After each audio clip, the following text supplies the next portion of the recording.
उत्पत्ति 38:1-30।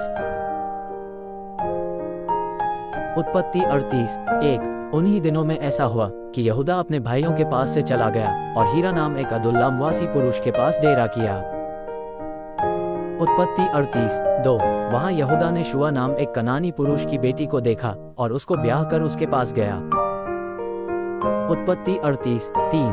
वो गर्भवती हुई और उसके एक पुत्र उत्पन्न हुआ और यहूदा ने उसका नाम एर रखा। उत्पत्ति 38:4। और वो फिर गर्भवती हुई और उसके एक पुत्र उत्पन्न हुआ और उसका नाम ओनान रखा गया। उत्पत्ति 38:5। फिर उसके एक पुत्र और उत्पन्न हुआ और उसका नाम शेला रखा गया, और जिस समय इसका जन्म हुआ उस समय यहूदा कजीब में रहता था। उत्पत्ति 38:6। और यहूदा ने तामार नाम एक स्त्री से अपने जेठे एर का विवाह कर दिया। उत्पत्ति 38:7। परंतु यहूदा का वो जेठा एर यहोवा के लेखे में दुष्ट था, इसलिए यहोवा ने उसको मार डाला। उत्पत्ति 38:8। तब यहूदा ने ओनान से कहा, अपनी भौजाई के पास जा और उसके साथ देवर का धर्म पूरा करके अपने भाई के लिए संतान उत्पन्न कर। उत्पत्ति 38:9। ओनान तो जानता था कि संतान तो मेरी न ठहरेगी, सो ऐसा हुआ कि जब वह अपनी भौजाई के पास गया तब उसने भूमि पर वीर्य गिराकर नाश किया, जिससे ऐसा न हो कि उसके भाई के नाम से वंश चले। उत्पत्ति 38:10। ये काम जो उसने किया उसे यहोवा अप्रसन्न हुआ और उसने उसको भी मार डाला। उत्पत्ति 38:11। तब यहूदा ने इस डर के मारे कि कहीं ऐसा न हो कि अपने भाइयों की नाई शेला भी मरे, अपनी बहू तामार से कहा, जब तक मेरा पुत्र शेला सियाना न हो तब तक अपने पिता के घर में विधवा की बैठी रह। सो तामार अपने पिता के घर में जाकर रहने लगी।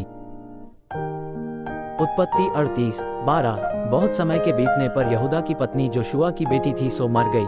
फिर यहूदा शोक से छूटकर अपने मित्र हीरा अदुल्लामवासी समेत अपनी भेड़ बकरियों का ऊन कतराने के लिए तिम्नात को गया।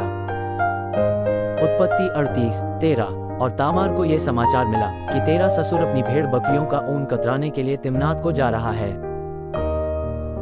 उत्पत्ति 38:14। तब उसने ये सोचकर कि शेला सियाना तो हो गया पर मैं उसकी स्त्री नहीं होने पाई, अपना विधवापन का पहरावा उतारा और घूंघट डालकर अपने को ढांप लिया और एनम नगर के फाटक के पास जो तिम्नात के मार्ग में है जा बैठी।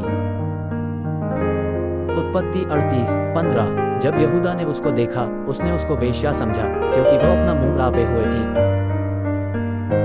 उत्पत्ति 38:16। और वह मार्ग से उसकी ओर फिरा और उससे कहने लगा, मुझे अपने पास आने दे, क्योंकि उसे यह मालूम न था कि वह उसकी बहू है। और वह कहने लगी कि यदि मैं तुझे अपने पास आने दूं तो तू मुझे क्या देगा।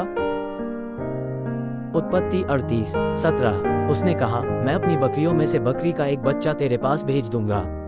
तब उसने कहा, भला उसके भेजने तक क्या तू हमारे पास कुछ रहन रख जाएगा। उत्पत्ति 38:18। उसने पूछा, मैं तेरे पास क्या रहन रख जाऊं।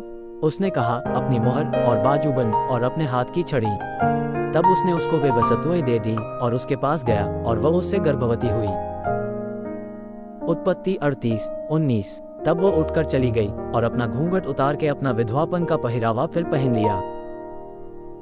उत्पत्ति 38:20। तब यहूदा ने बकरी का बच्चा अपने मित्र उस अदुल्लामवासी के हाथ भेज दिया कि वह रहन रखी हुई वस्तुएं उस स्त्री के हाथ से छुड़ा ले आए, पर वह स्त्री उसको न मिली।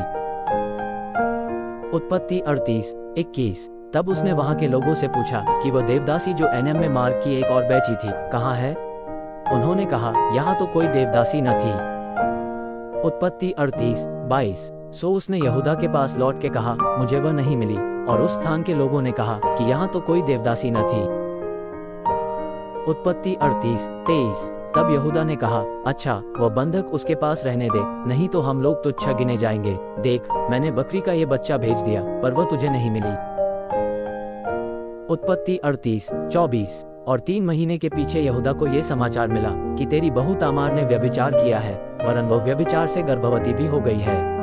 तब यहूदा ने कहा, उसको बाहर ले आओ कि वो जलाई जाए।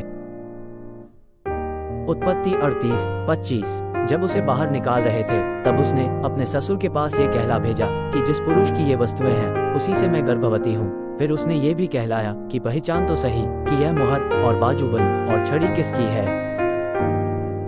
उत्पत्ति 38:26। यहूदा ने उन्हें पहचान कर कहा, वह तो मुझसे कम दोषी है, क्योंकि मैंने उसे अपने पुत्र शेला को न ब्याह दिया, और उसने उससे फिर कभी प्रसंग न किया। उत्पत्ति 38:27। जब उसके जन्मने का समय आया तब ये जान पड़ा कि उसके गर्भ में जुड़वे बच्चे हैं। उत्पत्ति 38:28। और जब वह जन्मने लगी तब एक बालक ने अपना हाथ बढ़ाया और धाय ने लाल सूत लेकर उसके हाथ में ये कहते हुए बांध दिया कि पहले यही उत्पन्न हुआ। उत्पत्ति 38:29। जब उसने हाथ समेट लिया तब उसका भाई उत्पन्न हो गया। तब उस धाय ने कहा, तू क्यों बरबस निकल आया है?